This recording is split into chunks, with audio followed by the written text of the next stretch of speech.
ಈ ದೊಡ್ಡ ಹುದ್ದೆ ಇಟ್ಕೊಂಡು ನೀವು ಏನು ಸಂಪಾದನೆ ಮಾಡಿದ್ರಿ, ಆಸ್ತಿ ಏನು ಮಾಡಿದಿರಿ?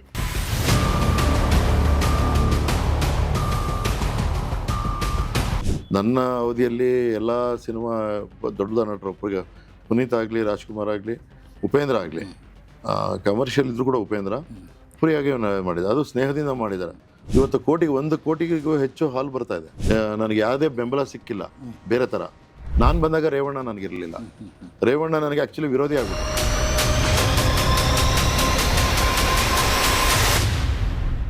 ಹೋಗಿ ಸ್ಟ್ರೆಚರ್ ಪಲ್ಸಿದೆ ಅಂತ ನೋಡಿದ್ರಲ್ಲ, ಪಲ್ಸಿದೆ. ಅಲ್ಲಿ ವಾರ್ಡಿಗೆ ಕರ್ಕೊಂಡು ಹೋಗೋಷ್ಟರಲ್ಲಿ ಪಲ್ಸ್ ಫುಲ್ ಡೌನ್.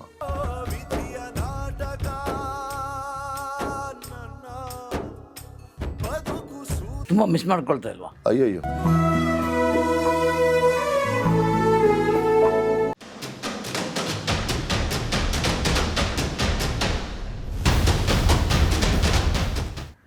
ನಾನು ಹಿಂಗೆ ಕೈಯಲ್ಲಿ ಮೆಟ್ಲು ನಾನೇ ಕರ್ಕೊಬರ್ತಾ ಇದ್ದೀನಿ. ನಮ್ಮ ತಾಯಿಗೆ ಅಲ್ಲೇ ಇದ್ದರು. ಯಾಕೆ ನೀರು ಕೊಡು ಅಮ್ಮ, ನೀರು ಕೊಡಿ ಅಂತಬಿಟ್ಟು ಅಲ್ಲಿ ನೋಡಿದ್ರೆ ಅದು ನಮಗೆ ಗೊತ್ತಾಯಿಲ್ಲ. ಅದು ನಾನೇನೋ ಇಳಿಯೋಕ್ಕಾಗದೆ ಸುಸ್ತಾಗಿದೆ ಅಂತ ನೀರು ಬಾಯಿಗೆ ನೀರು ಹಾಕಿದೆ, ಸ್ವಲ್ಪ ನೀರು ಹಾಕಿದೆ, ಇಲ್ಲ ಆಗ್ತಾಯಿಲ್ಲ ಅಂತ ಹಂಗೆ ಕೈಯಲ್ಲಿ ಹಿಂಗೆ ಇಟ್ಕೊಂಡು ಮೆಟ್ಲು ಇಟ್ಕೊಂಡು ತಕ್ಷಣ ನಮ್ಮ ಡ್ರೈವರ್ ಇದ್ದ, ಗಾಡಿ ಇತ್ತು. ನಾನು ದೇವಸ್ಥಾನಕ್ಕೆ ಹೋಗಿ ಬಂದಿದ್ನಲ್ಲ, ಗಾಡಿ ಇತ್ತು ಡ್ರೈವರ್ಗೆ. ಸರಿ, ಹಾಸ್ಪಿಟ್ಲಿಗೆ ಪಕ್ಕದಲ್ಲೇ ಒಂದು ಹಾಸ್ಪಿಟ್ಲ್ ಇತ್ತು, ಗಾರ್ಡನ್ ಏನೋ ಇದೆ ಅಗರ ಹತ್ರ, ಅಲ್ಲೇ ನಮ್ಮ HSR ಇದರಲ್ಲಿ. ಆ ಹಾಸ್ಪಿಟ್ಲಿಗೆ 5 ನಿಮಿಷ ಹೋಗಿ ಕರ್ಕೊಂಡು ಹೋದ ತಕ್ಷಣ ಡ್ರೈವರು, ನಾನು, ನಮ್ಮ ಮದರು ಅಲ್ಲಿ ಹೋದರೆ ಪಲ್ಸ್ ಇದೆ. ಎಂಟ್ರಿ ಇದ್ದಾಗ ಹೋಗಿ ಸ್ಟ್ರೆಚರ್ ಪಲ್ಸ್ ಇದೆ ಅಂತ ನೋಡಿದ್ರಲ್ಲ, ಪಲ್ಸ್ ಇದೆ. ಅಲ್ಲಿ ವಾರ್ಡಿಗೆ ಕರ್ಕೊಂಡು ಹೋಗೋಷ್ಟರಲ್ಲಿ ಪಲ್ಸ್ ಫುಲ್ ಡೌನು, ಕಂಪ್ಲೀಟ್ ಇದೆ. ನಾವು ಯಾರು ಇಮೇಜನೇ ಮಾಡ್ಕೊಳಕ್ಕಲ್ಲ. ಏನು ಇಲ್ಲ ಸರ್, ಪಲ್ಸ್ ಇದಾಯಿತು, ಬರೀತದಿಲ್ಲ. ನನಗೆ ಶಾಕು. ನಮ್ಮ ಮದರ್ ನಾನು ಇಬ್ಬರು ಇದ್ದೀವಿ, ಚೆನ್ನಾಗಿದ್ದಾರೆ, ಮಾತಾಡಿದ್ರೆ ಹಲೋ ಅಂದ್ರಿ, ಆಮೇಲೆ ನೀರು ಹಾಕಿದ್ವಿ, ನೀರು ಕುಡಿದೆ, ಮಾತಾಡ್ಕೊಂಡೇ ಬಂದ್ವಿ, ಇಲ್ಲ ಇದು ಅಟ್ಯಾಕ್ ಆಗಿದೆ ಅಂತ ನೋಡಿದ್ರೆ, ಆಮೇಲೆ ಅಲ್ಲಿ ಡಾಕ್ಟರ್ಸ್ ಎಲ್ಲ, ಆಮೇಲೆ ನಮ್ಮ ಭಾವ ಅವರೆಲ್ಲ ಬಂದರು. ನೋಡಿದ್ರೆ ಇದು ಈ ವೇಯ್ನಲ್ಲಿ ಈ ಏನು ಕ್ಲಾಟ್ ಆಗಿರುತ್ತೆ, ದಟ್ ವೆನ್ ಇಟ್ ಸರ್ಕ್ಯುಲೇಟ್ಸ್, DVT ಅಂತ, ಡೀಪ್ ವೇನ್ ಥ್ರೊಂಬೋಸಿಸ್ ಅಂತ, ಅದು ಹಾರ್ಟ್ಗೆ ಹೋದಾಗ ಟಕ್ ಅಂತ ಹೊಡೆಯುತ್ತಂತೆ ವಿತೌಟ್ ನೋಟಿಸ್. ಏನು ಇದಿಲ್ಲ ECG ಸಿಮ್ಟಮ್ಸ್ ಇಲ್ಲ, ಏನಿಲ್ಲ ಈ ಥರ. ಇದು ಆಮೇಲೆ ನೋಡಿದ್ರೆ ಕಾಮನ್ ಕಂಪ್ಲೇಂಟ. ಆಮೇಲೆ ಈ ಟ್ರಾವೆಲ್ ಹಿಸ್ಟ್ರಿ ಎಲ್ಲ ನೋಡಿಬಿಟ್ಟು ದೆನ್ ದೇ ರಿಲೇಟ್. ಈ ಥರ ಅಮೇರಿಕಾ ಹೋಗೋರು, ಲಾಂಗ್ ಡಿಸ್ಟೆನ್ಸ್ ಟ್ರಾವೆಲ್ ಮಾಡೋರು, above 40 aged ladies, particular ladies, ಆಮೇಲೆ ವಿಂಟರ್ ಎಲ್ಲ ಕೂಡ ಬಂದಿದೆ. ಇನ್ನೊಂದು ಕೇಸು ಆಫ್ಟರ್ ದಿವಸಿದು, ನಮ್ಮ ಸ್ಟಾಫ್ ಆಫೀಸರು ಮಗಳು ಓದಕ್ಕೆ ಹೋಗಿದೆ ಅಮೇರಿಕಾ, ಆಮೇಲೆ ರಜಕ್ಕೆ ಬಂದಿದೆ, ಮೈಸೂರೆಲ್ಲ ಓಡಾಡ್ಕೊಂಡಿದೆ. ಆಮೇಲೆ ಇನ್ನೊಂದು ವಾರ ಹೋಗಬೇಕು, ಈ same case, heart attack, America travel. ಇದು ನೋಡಿದ್ರೆ it doesn't get reported in media, but ತುಂಬ ಜನ ಲೇಡೀಸು ಈಗ ಏನು ಮಾಡ್ತಾರೆ ಅಂದರೆ, ಅಮೇರಿಕಾ ಹೋಗೋರು ಅಂದರೆ ಇವಾಗೆಲ್ಲ ಸ್ವಲ್ಪ ಇದಾಗಿದೆ, ಬ್ಲಡ್ ಥಿನ್ನರು, ಎಕೋಸ್ಪಿರಿನ್ ಅಂತ ಬ್ಲಡ್ ಥಿನ್ನರು ತೊಗೋಬೇಕು, ಆಮೇಲೆ ಓಡಾಡಬೇಕು, ಎಕ್ಸಸೈಸು ಎಲ್ಲ ವೆರಿ ಕಾಮನ್ ಕಂಪ್ಲೇಂಟ್. ಇದು 2013. ತುಂಬ ಮಿಸ್ ಮಾಡ್ಕೊಳ್ತಾ ಇಲ್ವಾ? ತುಂಬ ಮಿಸ್ ಮಾಡ್ಕೊಳ್ತಾ ಇಲ್ವಾ? ಅಯ್ಯಯ್ಯೋ, ಭಾಳ. ನನಗೆ ಫೇಸ್ಬುಕ್ಕಲ್ಲಿ ಹೋಟೆಲ್ ಹಾಕುವಾಗ ನನಗೇನು ಹೋಗುತ್ತೆ. ಇವಾಗಲೂ ನನಗೆ ತಂಗಿರಲ್ಲ, ಸೆಕೆಂಡ್ ಮ್ಯಾರೇಜು ಅಂತ ಹೇಳ್ಬಿಟ್ಟು ಎಲ್ಲ ಟ್ರೈ ಮಾಡಿದ್ದಾರೆ. ಒಂದು ಆಮೇಲೆ 5 ವರ್ಷ ನಾನು ಇದು ಯೋಚನೆ ಮಾಡಲಿಲ್ಲ, 2-3. ಆಮೇಲೆ ನಾನು ಒಬ್ಬನೇ ರಿಟೈರ್, ಅವಾಗ ಕೆಲಸದಲ್ಲಿ ಮುಳುಗೋಗ್ತಿದ್ದೆ, ಬರ್ತಿದ್ದೆ ಮಲಗ್ತಿದ್ದೆ. 11 ಗಂಟೆಗೆ ಫೈಲ್ಸು, ರಾಶಿ ಫೈಲು, ಮನೆಗೆ 8:30 ಬಂದು ರಾಶಿ ಫೈಲ್ಸು ಅದೆಲ್ಲ ಇದು ಮಾಡಿಕೊಂಡು 12 ಗಂಟೆಗೆ ಮಲಗಿ ಬೆಳಗ್ಗೆ 7:30-8 ಗಂಟೆಗೆ ಮತ್ತೆ ಹೋಗೋದು. ಇದು ಅದು ಹೇಳೋದಲ್ಲ, ಹಾಲಿಂದು ಕ್ಷೀರ ಬಗ್ಗೆ ಎಲ್ಲ ಬಂದಿದೆ, ಟೆನ್ಷನ್ ಜಾಬ್, ಸ್ವಲ್ಪ ಜವಾಬ್ದಾರಿ ತಲೆ ಮೇಲೆ 25 ಲಕ್ಷ 30 ಲಕ್ಷ ಲೀಟ್ರ್ ಹಾಲಿಂದು ಇದು. ಆಮೇಲೆ ಎಲ್ಲ ಹ್ಯಾಂಡ್ಲ್ ಮಾಡಬೇಕು. ಬೋರ್ಡ್ ಅಂದರೆ 15 ಜನ ಇರ್ತಾರೆ, 15 ಜನ ಮಂತ್ರಿಗಳಿದ್ದಂಗೆ. ನಾವು ಮ್ಯಾನೇಜ್ಮೆಂಟ್ ಚೇರ್ಮನ್ನು, ಆಮೇಲೆ ಎಲ್ಲ ಬೇರೆ ಬೇರೆ ಪಕ್ಷದವರು, ಅವ್ರಿದೆಲ್ಲ ನಾವು ಏನೋ ಸ್ವಲ್ಪ ಹೆಚ್ಚು ಕಮ್ಮಿ ಆದರೆ ಸಿಕ್ಕಾಪಟ್ಟೆ ನಮಗೆ ತೊಂದರೆಗಳು, ನಾವು ರೆಸ್ಪಾನ್ಸಿಬಲ್ ಆಗ್ತೀವಿ. ಗೌರ್ಮೆಂಟಲ್ಲಿ ಎಲ್ಲ ನಡೀಬೇಕು ಸರಿಯಾಗಿ. So it was a hell of a task. ಇದು ಮುಳ್ಳಿನ ಹಾಸಿಗೆ, ಇದೇನು ಹಾಗೆ KMF was not a second marriage ಬಗ್ಗೆ ಏನು ಯೋಚನೆ ಮಾಡಿದ್ರಿ? ಸೆಕೆಂಡ್ ಮ್ಯಾರೇಜ್ ಬಗ್ಗೆ ಒಂದು 5 ವರ್ಷ ನಾನು ಯಾವುದು ಏನೋ ಇದು ಮಾಡ್ತಿರ್ಲಿಲ್ಲ. ಆಮೇಲೆ ಮಗನೂ ಅಮೇರಿಕಾ, ಅವನದು ಪ್ರೆಷರ್ ಜಾಸ್ತಿ ಆಯಿತು. ನೀವು ಮನೇಲಿ ಒಬ್ಬರೇ ಇದಿರ್ತೀರ, ಮನೇಲಿ ಈ ಥರ ಇದಾಗುತ್ತೆ. ಆಮೇಲೆ ಸರ್ವೆಂಟ್ಸು ಕೂಡ ನಾವು ಯಾರೋ ಇದ್ದರೂ ಕೂಡ ಯಾರೂ ಸರಿಯಾಗಿ ನಿರ್ವಹಣೆ ಮಾಡಲ್ಲ. ಆಮೇಲೆ ಈಗ ಬರೋ ಹುಡುಗರೆಲ್ಲ ಮೊಬೈಲ್ ಇಟ್ಕೊಂಡಿರ್ತಾರೆ. ಬೆಳಗ್ಗೆ 6 ಗಂಟೆಗೆ ಮೊಬೈಲು. ಅವರೆಲ್ಲರೂ ಹೊರಗಡೆಯಿಂದ ಬರೋ ಹುಡುಗರು ಮೊಬೈಲ್ ಇಲ್ಲದೆ ಯಾರೂ ಇರೋದು ಇಲ್ಲ. ಸೊ ಅದು ಬಾಧೆ ಇದೆ. ಬಾಧೆ ಅಂದರೆ ನೋವು, ಬಾಧೆ ಎಲ್ಲ ಇದೆ. ಸೆಕೆಂಡ್ ಮ್ಯಾರೇಜ್ ಆಮೇಲೆ ಯಾರನ್ನೂ ನೋಡಿ, ಬಟ್ ಯಾರು ಮನಸ್ಸಿಗೆ ಅಟೆಂಪ್ಟ್ಸ್ ಆಗಿದೆ. ತಂಗಿಯರು, ನಮ್ಮ ಸಿಸ್ಟರ್ಸು ಈಗ ಒಂದು 3-4 ವರ್ಷದಿಂದ ಎಲ್ಲ ಇವ್ರನ್ನ ಮಾಡ್ಕೊಳ್ಳಿ ಅಂತೆಲ್ಲ ಹೇಳಿ ನಮ್ಮ ಗೆಳೆಯರು ಬಳಗರು. ಈಗ ನೆನ್ನೆ ಹೇಳಿದೆ, ಯಾರೋ ಫ್ರೆಂಡ್ಸ್ ಬಂದಿದ್ದಾರೆ, ಅವರು ಕೂಡ ನೀವು ಇಲ್ಲ ಹಿಂಗಿರಬಾರ್ದು, ಮನೆಗಾರ ಇರಬೇಕು. ಯಾಕೆ ಮಕ್ಕಳ್ಯಾರ ಇಲ್ಲೇ ಇದ್ರೆ ಪರವಾಗಿಲ್ಲ, ಹೀಗಿರಲ್ಲ. ಆಮೇಲೆ ಏಜ್ ಹೋದ್ಮೇಲೆ ನೀವು ಯಾಟು ಡಿಪೆಂಡೆನ್ಸಿ ಅದು ಮನೆ ನಿರ್ವಹಣೆ, we miss a lot. But ಎಲ್ಲೋ ಒಂದು ಕಡೆ ಕೂಡಿ ಬರ್ತಾ ಇಲ್ಲ, ಮನಸ್ಸು ಒಪ್ತಾ ಇಲ್ಲ. ಆಮೇಲೆ ಈಗ ಒಂದು 2 ವರ್ಷದಿಂದ ಯಾವುದು ಬೇಡ ಅಂತ ಸುಮ್ಮನೆ ಇದೆ. ಯಾರು ತೋರಿಸೋದು ಬೇಡ, ಯಾರನ್ನೂ ನೋಡೋದಿಲ್ಲ, ಮದುವೆನ ಏನೂ ಬೇಡ ಅಂತ ಇದೆ ನಾನು. ಆಮೇಲೆ ಯಾರೋ ಅಸಿಸ್ಟೆಂಟ್ಸ್ ಇರ್ತಾರೆ ಮನೇಲಿ, ಸರಿ ಓದು ಬರಹ ಮತ್ತು ಬೇಜಾರಾದರೆ ಸಿನಿಮಾ. ಈಗ ಸಿನಿಮಾನೂ ನೋಡೋಂಗಿಲ್ಲ ಯಾವುದು. ಈಗ ಸಿನಿಮಾ ನೋಡೋದು ವಾರಕ್ಕೊಂದು ನೋಡ್ತಾ ಇದ್ವಿ, ಯಾವುದೂ ನೋಡ್ತಾ ಇಲ್ಲ. ಬೇಜಾರಾಗ್ತದೆ ಅಷ್ಟು. ನಿಮಗೆ ಗೊತ್ತಿದೆ ಮಾಧ್ಯಮದ ಕತೆ, ಇದು ಸಿನಿಮಾ ಲೋಕ ಹೆಂಗಾಗಿದೆ ಅಂತ. ಯಾವುದು ಎಂಟರ್ಟೈನ್ಮೆಂಟ್ ಅಂತ ಏನಿಲ್ಲ. ಈ ದೊಡ್ಡ ಹುದ್ದೆ ಇಟ್ಕೊಂಡು ನೀವು ಏನು ಸಂಪಾದನೆ ಮಾಡಿದ್ರಿ, ಆಸ್ತಿ ಏನು ಮಾಡಿದಿರಿ? ಹುದ್ದೆಯಿಂದ ನಮಗೆ ಒಂದು ಈಗಲೂ KMF ಅಲ್ಲಿ ಏನಾದ್ರು KMF ಬಗ್ಗೆ ದೂರ ಬಂದು ಯಾರು ಕಂಪ್ಲೇಂಟ್ ಮಾಡಿದ್ರೆ, ಅಲ್ಲಿ ಏನೇ ಇರಲಿ, ಒಳ್ಳೇದು ಕೆಟ್ಟದ್ದು ಏನೇ ಇರಲಿ, ಡಿಫೆಂಡ್ ಮಾಡೋದು ನಾನೇ ಫಸ್ಟು. ನಂದಿನಿ ಅವರೆಲ್ಲ ಸೋಷಿಯಲ್ ಮೀಡಿಯಾ, ಯಾಕೆಂದ್ರೆ ಅವರೆಲ್ಲ ಬ್ಯುಸಿ ಇರ್ತಾರೆ. ಅವರ ನೋಡಿದ್ರೆ ಕೆಲವು ಲಿಮಿಟೆಡ್ ಪೇಪರು ಅಥವಾ ಇದು ನೋಡ್ತಾರೆ, ಸೋಷಿಯಲ್ ಮೀಡಿಯಾದ ಇರಲ್ಲ. ಈಗ ಯಾರೋ ಡಾಕ್ಟ್ರು ಅಪಪ್ರಚಾರ ಮಾಡ್ತಾಯಿರೋ, ನಾನೇ ಅದನ್ನು ಸ್ವಲ್ಪ ಅವ್ರಿಗೆಲ್ಲ ಫೋನ್ ಮಾಡಿ. ಆಸ್ತಿ ಪಾಸ್ತಿ ಏನು ಮಾಡಿದ್ದೀರಿ ಅಂತ? ಆಸ್ತಿ ಸ್ವಂತ ಮನೆ, ಸ್ವಂತ ಕಾರು, ಸ್ವಂತ ಜಮೀನು ಇತ್ಯಾದಿ. ನಾನು ಅಂದರೆ ದೊಡ್ಡ ಹುದ್ದೆ ಏನು ಬೇಕಿದ್ರೆ ಮಾಡ್ಬೋದಿತ್ತು, ಮಾಡೋದಿತ್ತು. ಹೌದು. ನನ್ನ ಹುದ್ದೆನಲ್ಲಿ ನಾನು ರಿಟೈರ್ ಆಗ್ಬೇಕಾದ್ರೆ 30-40 ಮನೆ ಒಂದೇ ಇದ್ದಿದ್ದು. Teachers colony. ಓಕೆ. ಯಾವುದು ಟೀಚರ್ಸ್ ಕಾಲನಿ ಆಫ್ ಈ ಕೋರಮಂಗಲ ಮತ್ತು ಇದರಲ್ಲಿ ಯಾವುದು HSR ಮಧ್ಯದಲ್ಲಿ ಉಪಾಧ್ಯಾಯರ ಸಂಘ ಲೇಔಟ್ ಅಂತಿದೆ. ಅಲ್ಲಿ 2.5 ಲಕ್ಷಕ್ಕೆ ಒಂದು 90s ಸೈಟ್ ತೊಗೊಂಡಿದ್ವಿ, 30-40 ಅದೇ ಮನೆ. ಆಮೇಲೆ ನನ್ನ ಹೆಂಡತಿ ಕೆನರಾ ಬ್ಯಾಂಕಲ್ಲಿದ್ಲು. ಸೊ ಅವಳು ಬ್ಯಾಂಕಲ್ಲಿ ಒಳ್ಳೆ ಪೊಸಿಷನಿಗೆ ಬಂದಳು. ಅವಳೇ ಕ್ಯಾನ್ಫಿನ್ ಲೋನಲ್ಲಿ, ಅವಳೇ ಲೋನಲ್ಲಿ ಅದು ಕೋರಮಂಗಲ ಅಂತಲೇ, ಅಂದರೆ ಕೋರಮಂಗಲ ಎಕ್ಸ್ಟೆನ್ಷನ್ ಅದು ಟೀಚರ್ಸ್ ಕಾಲನಿ. ಅದು ಈಗ ಒಂದು ಬೆಲೆ ಬಂತು. ಕಟ್ಟಿದ ಮನೆ ಅದು. ಅದನ್ನು ಮಾರಿ ಆಮೇಲೆ ನನ್ನ ಮಗ ಅಮೇರಿಕಾದಲ್ಲಿ ಒಳ್ಳೆ ಹುದ್ದೆ, ಮಗ ಸುಸೆ ಹುದ್ದೆ ಇದ್ದಾರೆ. ಅವರು ಅಪಾರ್ಟ್ಮೆಂಟ್ ಅಂತ ತೊಗೊಂಡು ಅದನ್ನು ಮಾರಿ ಇದನ್ನು ಅಪಾರ್ಟ್ಮೆಂಟಿಗೆ ಬಂದಿದ್ದೇನೆ ಅಷ್ಟೇ. ಒಂದು ವೆಹಿಕಲ್ ಇದೆ, ಬಿಟ್ಟರೆ ಇನ್ನೇನಿಲ್ಲ. ತೋಟ ಗಿಟ ಏನೂ ಮಾಡಿಲ್ಲ. ಕೊಡಗಿನಾಗಿ ಕಾಫಿ ತೋಟ ಇಲ್ಲ, ಕೊಡಗಾಗಿ ಕಾಫಿ ತೋಟ ಇಲ್ಲ, ಯಾವುದೇ ಲ್ಯಾಂಡ್ ಇಲ್ಲ, ಏನೋ ಜಮೀನಿಗೆ ಏನೇ ಫಾರ್ಮ್ಗೆ ಏನಿಲ್ಲ. ಹಾಗೆ ಅದಕ್ಕಾಗಿ ಪಶ್ಚಾತ್ತಾಪ ಏನಿಲ್ಲ, ಆರಾಮಾಗಿದ್ದೀರಿ. ಇದೊಂದು ಕೊರಗೊಂದು ಬಿಟ್ಟರೆ ಕೊಡು ಕಡೆ ಹೋಗ್ತೀನಿ ಬರ್ತೀನಿ. ಆಮೇಲೆ ಇಲ್ಲಿ ಅಷ್ಟೇ ನಮ್ಮ ಜನ ಒಂದು ಫ್ರೆಂಡ್ಸು ಇದ್ದಾರೆ. ಈಗ ಫೇಸ್ಬುಕ್ಕಲ್ಲೂ ಕೂಡ ಗುರುತಿಸೋರು ಇದ್ದಾರೆ. ಒಂದು ಒಳ್ಳೆ ಕೆಲಸ ಇವ್ರ ಕಾಲದಲ್ಲಿ ನಮ್ಮ ಸಿಬ್ಬಂದಿಯವರು. ಆಮೇಲೆ ಕ್ಷೀರಭಾಗ್ಯ ಇದಾಗಿರೋ ಇಲ್ಲ ಅನ್ನಿಸ್ತಾರೆ. ಎಲ್ಲರೂ ಗೊತ್ತಿರೋರು ತಿಳ್ಕೊಂಡಿರ್ತಾರೆ. ಸ್ವಲ್ಪ ಜನ ಜಲಸಿನೂ ಇದ್ದಾರೆ. ಇವನೇನಪ್ಪ KMF ಬಿಟ್ಟರು ಜನಪ್ರಿಯ ಆಗಿದ್ದಾನೆ ಅಂತ ಬಿಟ್ಟು ಸ್ವಲ್ಪ ಜಲಸಿನೂ ಇದೆ. ಅವರೇನು ಮಾತಾಡೋದಿಲ್ಲ. ಬೇರೆ ಸಿಬ್ಬಂದಿ ನಿಜವಾದ ಏನು ಕೆಳವರ್ಗದ ಜನ ಸಿಬ್ಬಂದಿ ಆಗಲಿ ಅಥವಾ ರೈತರಾಗಲಿ, ಎಲ್ಲೋ ಒಂದು ಕಡೆ ನಾವು ಮೈಸೂರಲ್ಲಿ ರೈತರ ನಾವು ZP ಮಾಡೋ ಕೆಲಸ, ಜಿಲ್ಲಾ ಪಂಚಾಯತ್ ಮಾಡೋ ಕೆಲಸ, ಹಸುಗಳಿಗೆ ಹಳ್ಳಿಗಳಲ್ಲಿ ನೀರಿನ ತೊಟ್ಟಿ, ಅದು ನಾವು ಮಾಡೋ ಕೆಲಸ ಅಲ್ಲ. ಲಾಭದಲ್ಲಿ ನೀರಿನ ತೊಟ್ಟಿ ಕಟ್ಟಿಸಿದ್ದೀನಿ.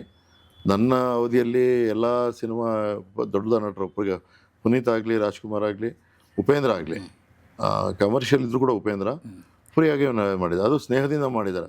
ಅವ್ರು ಯಾರು ನಮ್ಮ ಕಷ್ಟ ಸುಖ ರೈತರದ್ದು ಎಲ್ಲ ನೋಡಿ ಮಾಡಿರೋದಲ್ಲ, ಫ್ರೀಯಾಗಿ ಮಾಡಿದ್ರಿ ಅಂತೇಳಿ ಹೇಳಿದ್ರಲ್ಲ. ನನ್ನ ಒಂದು ಅಬ್ಜೆಕ್ಷನ್ ಏನಂದರೆ, ಈಗ ರಾಜ್ಕುಮಾರ್ ಹಾಡ್ತಾರೆ, ಹಾಡಿದ ಬಂದ ಸಂಭಾವನೆಯನ್ನ ಒಂದು ಟ್ರಸ್ಟ್, ಆಶ್ರಮ ಅದು ಅಂತ ಪುನೀತನು ಹಾಗೆ ಮಾಡ್ತಾ ಇದ್ದಾರೆ. ಸೊ ಅವರಿಬ್ಬರು ಫ್ರೀಯಾಗಿ ಮಾಡಿದ್ದಾರೆ. ಅಂದರೆ ಅವರಿಗೆ ಬರುತ್ತಿರುವ ದುಡ್ಡನ್ನು ನಿಲ್ಲಿಸಿದಾಗ ಆಗಿಲ್ವಾ? ಯಾವುದು ಆಶ್ರಮಕ್ಕೆ ಹೋಗೋ ದುಡ್ಡನ್ನು ನಾವೇನು ಪೇಮೆಂಟೇ ಮಾಡಿಲ್ವಲ್ಲ ಅವ್ರಿಗೆ. ಅದೇ ಅಲ್ಲ, ಹಾಂ ಆ ಮೂಲಕ ಹಾಂ ಅಲ್ಲ ಇಲ್ಲಿ ಪ್ರಚಾರ ಮಾಡಿದ್ದಾರೆ. ಪ್ರಚಾರ ಮಾಡಿದ್ದಾರೆ. ನನ್ನ ಪ್ರಶ್ನೆ ಏನಂದರೆ, ಆ ದುಡ್ಡನ್ನು ನೀವು ನಿಲ್ಲಿಸಿದಾಗೆ ಆಗಿಲ್ವ ಅಂತ, ಆಶ್ರಮಕ್ಕೆ ಹೋಗೋ ದುಡ್ಡನ್ನು. ಓ, ಅವ್ರಿಗೆ ಅಲ್ಲಿ ಇನ್ನೂ ಹೆಚ್ಚು ಮಾಡೋದಿತ್ತು ಅಂತ. ಹೌದು, ನಾನು ರೈತರುಗಳಿಲ್ಲ ಅಂತ ನಾನು ರೈತರುಗೊಳಿಸಿದ್ದೀನಿ. ಅವರು ಅವ್ರ ಕಡೆಯಿಂದ ದುಡ್ಡು ತಗೊಂಡು ಕೊಡ್ತಾ ಇದ್ರೇನೋ ಸಂಭವ. ಆಶ್ರಮಕ್ಕೆ ಅಲ್ಲಿಗೆ ಹೋಗ್ತಿತ್ತು. ಹೌದು, ನಾನು ರೈತರಿಗೆ ದುಡ್ಡು ಉಳಿಲಿ, ರೈತರಿಗೆ ಹೆಚ್ಚುವರಿ ಖರ್ಚು ಬರಬಾರ್ದು. ಸೊ ಅದು ಬ್ಯಾಲೆನ್ಸ್ ಆಗಿದೆ ಅಲ್ಲಿ. ಇದು ನಮ್ಮ ರೈತರ ಕಷ್ಟ ದೊಡ್ಡದು. ನಾವು ಹೇಳೋದು ಇವ್ರಿಗೂ ಒಂದು ವರ್ಗಕ್ಕೆ ಮಾಡ್ತಾ ಇದ್ದಾರೆ. ಈ ನಮ್ಮ ವರ್ಗ ಭಾಳ ಬಡತನ. ಈಗ ನೋಡಿ, ಯಾವುದೇ ಎಕ್ಸ್ಪೆಕ್ಟೇ ಮಾಡಿರಲಿಲ್ಲ ಈ ಆನ್ಸರ್. ನೋಡಿ, ಯಾವುದೇ ಉದ್ಯಮದಲ್ಲಿ ಪಾಪ ಹೆಂಗಸರು, ನಮ್ಮ ರೈತರು, ನಾನು ಮಹಿಳಾ ದಿನಾಚರಣೆ ಅವ್ರನ್ನೇ ನೆನೆಸಿದ್ದೀನಿ. ಮಹಿಳಾ ದಿನಾಚರಣೆ ಯಾರು ಮುಖ್ಯ ನಿಮಗೆ ಅಂತ ಕೇಳಿದ ಅಂತ ಬಂದಾಗ, ನನಗೆ ಹಾಲು ಕೂಡ ಯಾರು ರೈತ ಬೆಳಗ್ಗೆ 4 ಗಂಟೆಗೆ ಹೇಳ್ತಾಳೆ, ಯಾರು ಹೆಂಗಸರು ಕೊಟ್ಟಿಗೆ ತೊಳೆದು, ಬೇರೆ ಲೇಬರ್ಸ್ ಇಲ್ಲ ಅವ್ರು ಯಾರು ಇದು ಮಾಡಲ್ಲ, ಹೊಸ ತೊಳೆದು ಹಾಲು ಕರೆದು ಸಂಘಕ್ಕೆ ಹೋಗಿ ಕೊಟ್ಟು, ಮತ್ತೆ ಸಾಯಂಕಾಲನೂ ಅದೇ ಕೆಲಸ ಮಾಡ್ತಾಳೆ. ಮತ್ತು ಮಧ್ಯಾಹ್ನ ಬಿಡುವಿನಲ್ಲಿ ಹೋಗಿ ಹಸುನ ಮೇಯಿಸ್ಬೇಕು ಅವಳು ಎಲ್ಲ ಕಡೆ. ಅವಳಿಗೆ ಯಾವ ಬೋನಸ್ಸು ಅಥವಾ ಇದು ಯಾವುದಿಲ್ಲ. ಅವರೇ ಮುಖ್ಯ. ನಮ್ಮ KMF ನಿಂತಿದ್ರೆ ಅವರೇ ಹೊರತು ಅದಕ್ಕೆ ನಾವು ಅಲ್ಲ, ಯಾರು ಮಂತ್ರಿಗಳಲ್ಲ ಅಥವಾ ನಮ್ಮ ಅಧಿಕಾರಿಗಳಲ್ಲ. ಯಾರು ಮೊದಲು ಅವರು ಹಾಲು ಕೊಡದೆ ಹೋಗಿದ್ರೆ, ಹಸು ಸಾಕಿ ಹಾಲು ಕೊಡದೆ ಹೋದರೆ, ಸರ್ ಬೇರೆ ಕಡೆ ಮಂಡಳಿಗಳು ಬಿದ್ದೋಗವೆ. ಯಾಕಂದರೆ ಅಲ್ಲೆಲ್ಲ ಖಾಸಗೀಕರಣ. ಇಲ್ಲಿ ಇವರು ನಮ್ಮ ಸಹಕಾರ ತತ್ವದಲ್ಲಿದ್ದು KMF ಅಂತಲೇ ನಂಬಿ ನಮ್ಮ ಸಂಸ್ಥೆಗೆ ಹಾಲು ಕೊಡ್ತಾ ಇರೋದ್ರಿಂದ ಇವತ್ತು 1 ಕೋಟಿಗೂ ಹೆಚ್ಚು ಹಾಲು ಬರ್ತಾ ಇದೆ. ಲಕ್ಷ ಲೀಟ್ರ್, 100 ಲಕ್ಷ ಲೀಟ್ರ್ ಅಂದರೆ 1 ಕೋಟಿ ಲೀಟರ್ ಹಾಲು ಮೀರಿ, 1 ಕೋಟಿಗೆ ಮೀರಿ ಹಾಲು ಬರ್ತಾ ಇದೆ. ನಾವು ನಮ್ಮ ಜನನೂ ಗ್ರಾಹಕರು. ಈಗ ಯಾರೋ ಒಂದು ಕಾಂಟ್ರವರ್ಸಿ ಬಂದಾಗ, ಅಮೂಲ್ ತಗೋತಾರೆ ಅಂತ ಬಂದಾಗ, ನೀವು ಫೇಸ್ಬುಕ್ಕಲ್ಲಿ ನಮ್ಮ ಸಿಬ್ಬಂದಿ ಫೈಟ್ ಮಾಡಲಿಲ್ಲ ಇದನ್ನು. ಯಾರು ನಮ್ಮ ಇವರು ಮೀಡಿಯಾದವ್ರು ನಿಂತ್ಕೊಂಡ್ಬಿಟ್ರು.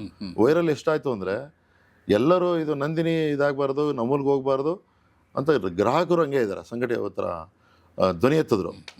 ಮಾಧ್ಯಮ ತುಂಬ ಫೈಟ್ ಮಾಡಿದ್ರು. ಆ್ಯಕ್ಚುಲಿ ಅಲ್ಲಿ ಏನು ಹ್ಯಾಂಡ್ ಓವರ್ ಮಾಡೋಕೆ ಹೋಗ್ತಾ ಇರಲಿಲ್ಲ. ಸ್ವಲ್ಪ ಅದು ರಾಜಕೀಯನೂ ಆಯ್ತು ಅದು. ಬಟ್ ಆ ಥರ ಸೂಚನೆ ಅಂತ ಬಂದಾಗ ಗ್ರಾಹಕರು ಎದ್ದು ನಿಲ್ತಾರೆ ಎಲ್ಲರಿಗಿನ್ನ. ಆಮೇಲೆ ನಾನು ಅಂಥ ಟೈಮಲ್ಲಿ ಅವ್ರದ್ದೇ ಇಲ್ಲೂ ಫೈಟ್ ಮಾಡ್ತೀನಿ. KMFಗೆ ಮೊದಲು ರಿಪ್ಲೈ ಮಾಡ್ತೀನಿ. ಆಮೇಲೆ ಅವ್ರಿಗೂ ನಮ್ಮ ಗೊತ್ತಿರೋ ಅಧಿಕಾರಿಗಳು, ಒಳ್ಳೆ ಅಧಿಕಾರಿಗಳಿದ್ದಾರೆ, ನೋಡ್ರಪ್ಪ ಹಿಂಗೆ ಈ ಥರ ಉಳಿಸ್ಕೊಳ್ಳಿ ಅಂತ ಹೇಳ್ತೀನಿ. ಅದು ಆಗ್ತಾಯಿದೆ ಇವಾಗಲೂ.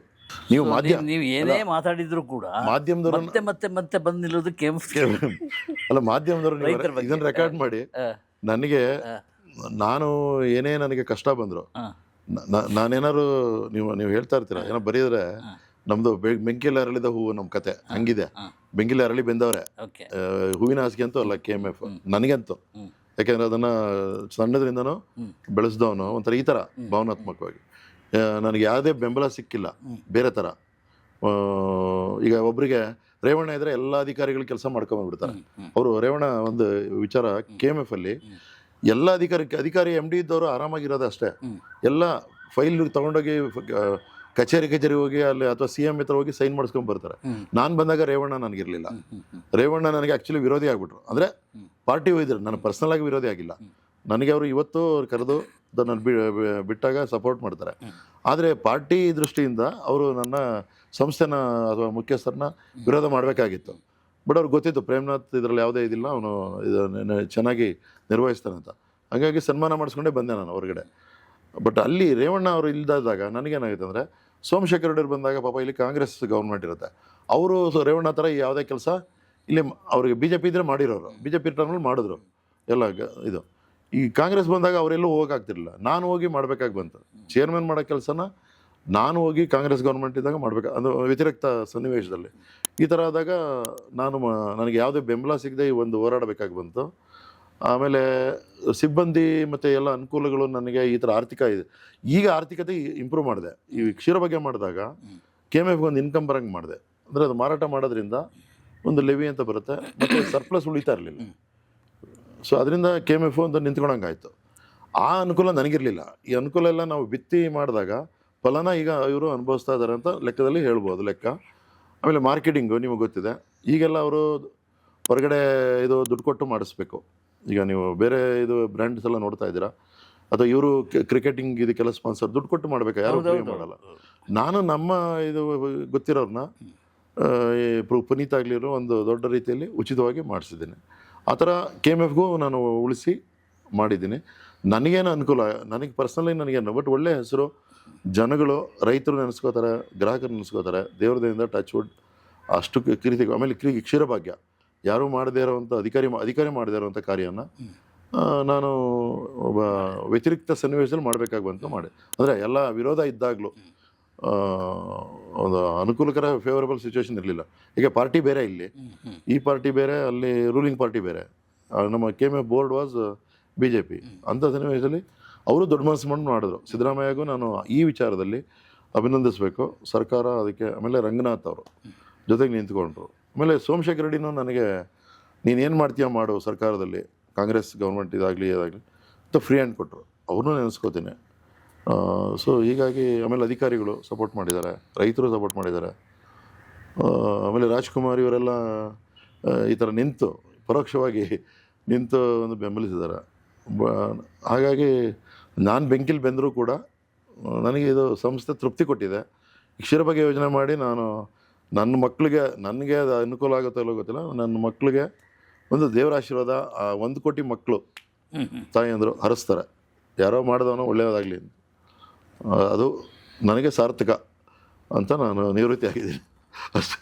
ನೋಡಿ, ನೀವು ಕರಿತಾ ಇದ್ದೀರಾ ಈಗ ಮಾಧ್ಯಮದವರು, ಈಗ ಯಾರನ್ನೋ ನೀವು ಯಾರೇ ದಯವಿಟ್ಟು ರೆಕಾರ್ಡ್ ಮಾಡಿ, ಯಾರೇ ಮಾಧ್ಯಮದವರು ಮಾಧ್ಯಮ ಹೇಳಲೇಬೇಕು, ನನಗೆ ಕೊಟ್ಟಷ್ಟು ಬೆಂಬಲ ಅಥವಾ ಲೇಖನಗಳು. ಈಗ 10 ವರ್ಷ ಸನ್ಮಾನ ಆದಾಗ ಪಾಪ ನಮ್ಮ ಮಾಧ್ಯಮ ಮಿತ್ರರು ಮುಖಪುಟದಲ್ಲಿ ಅಥವಾ ವಿತ್ ಫೋಟೋ ಪ್ರಕಟಿಸಿ ನೆರವಾಗ್ತಾರೆ. ನೀವು ಕೂಡ ಎಲ್ಲೆಲ್ಲಿ ಲೇಖನ ಆಗಲಿ ಇದರಲ್ಲಾಗಲಿ ಮಾಡ್ತಾಯಿದ್ದೀರ. ಮಾಧ್ಯಮ ನನಗೆ ಜೊತೆಗೆ ನಿಂತಿದೆ ಈ ಎಲ್ಲ ಸಂಕಷ್ಟದಲ್ಲಿ. ಮಾಧ್ಯಮ ಅಂದರೆ ನೀವು ನಿಮ್ಮ ಗೆಳೆಯರು ಕೆಲವರು, ರವಿ ನಿಂತಿದ್ದಾರೆ, ರವಿ ಬೆಳಗೆರೆ ಲೇಖನ ಬರೆದಿದ್ದಾರೆ, ಈ ಥರ ತೊಂದರೆ ಅದೆಲ್ಲ ಆದಾಗ ಲಂಕೇಶಲ್ಲಿ ಇದೆ ಬರೆದಿದ್ದಾರೆ ಎಲ್ಲರೂ. ಮತ್ತು ಡೈಲಿ ನ್ಯೂಸ್ ಪೇಪರ್ಸ್ ಎಲ್ಲ ಮಾಧ್ಯಮ ನನಗೆ ಗಟ್ಟಿಯಾಗಿ ನಿಂತಿತ್ತು. ನೀವು ಇವತ್ತು ಕರೆದಿರೋದಕ್ಕೂ ಈ ಮಾಧ್ಯಮದ ಒಂದು ಸಂಪರ್ಕನೇ ಅಷ್ಟೇ. ಅದು ನಾನು ಗಳಿಸಿರೋ ಆಸ್ತಿ ದೊಡ್ಡದಾಗಿ.